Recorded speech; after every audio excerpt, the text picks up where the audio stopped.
war irumaysta ninkii meel la soo fariistay isaga oo fiyow oo soo fariistay oo muuqaalkiisa loo jeeda ee yiri kacbada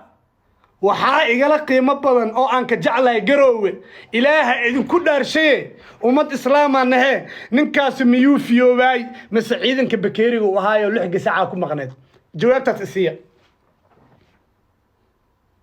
ninka meel la soo fariisto wallahi bile xandhuufta ka daaday wallahi bile kacbada garoowe ka jecel wallahi bilah garoowe ka jecel ninka waxaas noogu sheekeeyay ee yiri كعبة جروان كجعلها إلها إذن كل رشة ومد إسلام تهينه كعبة شرفت قيمة يجعلك أنه وأكتينه من كاسة دارود متلي كرا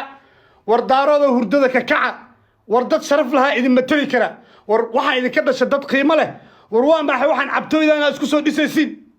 نعلا شدنك ويا عبتو إذا أنا أسكسو ديسيسين وامحي دارود ضد فربضلو إذن متلي كرا جرا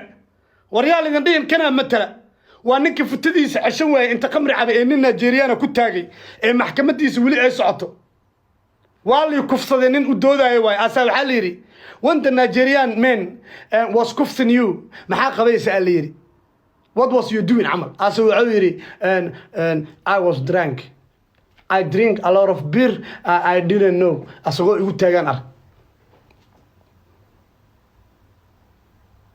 وريا وحا إذا متلي كرو dadka shahaadooyinka wata